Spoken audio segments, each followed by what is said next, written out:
kubur. Ini dianjurkan.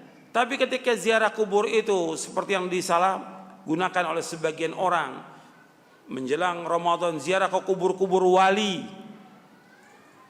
Songo dengan tujuan minta di sana, minta supaya diberikan barokah, dimudahkan rezekinya, supaya mudah jodohnya, enteng jodohnya, supaya tetap jabatannya, supaya terpilih dalam pilkada. Ini semuanya syirik. Paham ini? Syirik ini. Minta-minta kepada kubur secara akal yang waras, masuk akal nggak? Secara akal nggak masuk akal. Gimana orang sudah meninggal, dimandikan, dikafankan, disolatkan, digotong, dibawa ke kubur, sampai di kubur orang datang berbondong-bondong minta. Akalnya bisa terima.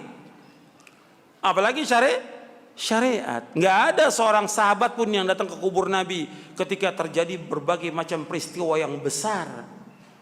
Apakah kemarau, apakah peperangan yang terjadi, atau ketika orang-orang Madinah terbunuh di zaman Hajjaj bin Yusuf, nggak ada yang datang ke kubur Nabi minta tolong. Nggak ada.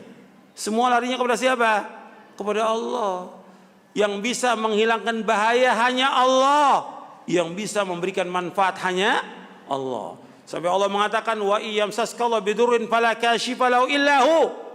Apabila kalian tertimpa oleh bahaya, musibah, petaka, penyakit atau yang lainnya, tidak ada yang dapat menghilangkan itu kecuali hanya Allah. Allah sebutkan dalam surah Yunus ayat 107. Nggak ada yang bisa menghilangkan kecuali Allah. Makanya ketika mereka ziarah kubur tujuannya untuk minta sesuatu, ini nggak boleh dalam Islam. Ini syirik. Dan ini masih dilakukan banyak. Orang kalau ziarah ke kubur wali bukan satu mobil, berbis-bis. Tapi sedikit orang yang mengingatkan. Ini harus terus kita ingatkan. Justru kita sayang kepada mereka. Kita ingatkan itu karena apa? Sayang kepada mereka. Kalau mereka jatuh dalam kesyirikan, tadi saya sebutkan akibatnya apa kalau syirik itu? Amalnya semua hapus. Mereka hidupnya susah. Mereka telah berbuat kezaliman yang amat besar. Tidak akan diampuni dosanya oleh Allah. Kemudian Allah akan masukkan mereka ke dalam neraka. Justru kita ingatkan dan terus kita ingatkan ribuan kali ini karena kita sayang kepada kaum muslimin. Justru yang zolim, yang kejam, para ustadz dan kiai yang membiarkan demikian orang berbuat syirik. Nggak pernah dijelaskan kepada umat itu bahwa ini perbuatan syirik. Karena orang mati nggak bisa mendengar apa-apa, nggak bisa mendengar apa-apa. Hatta dia seorang wali nggak bisa mendengar apa-apa. Yang bisa mendengar hanya Allah. Allah sudah mengatakan dalam Al-Quran, wa ma anta bimusmi'in man fil qubur. Engkau nggak bisa memberikan dengar kepada orang di kubur, nggak bisa. Allah juga mengatakan kalau engkau berdoa kepada mereka, kepada patung, kepada kubur, yang dikubur siapa yang dikubur?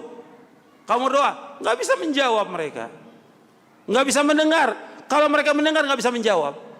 Sampai Allah mengatakan dalam Al-Quran, in tad'uhum la yasma'u du'aakum walau sami'u mastajabu lakum wa yawmal qiyamati yakfuruna bisyirkikum wa la yunabbi'ukum mithlu khabir. Jika kalian berdoa kepada mereka, mereka nggak bisa mendengar. Kalau seandainya mereka mendengar, mereka nggak bisa menjawab. Dan mereka akan mengingkari kesyirikan kalian nanti pada hari kiamat. Ini masih terjadi. Nah sekarang dia tidak minta sekarang. Tidak minta, tapi menentukan ziarahnya sebelum Ramadan. Ini juga nggak ada. Ziarah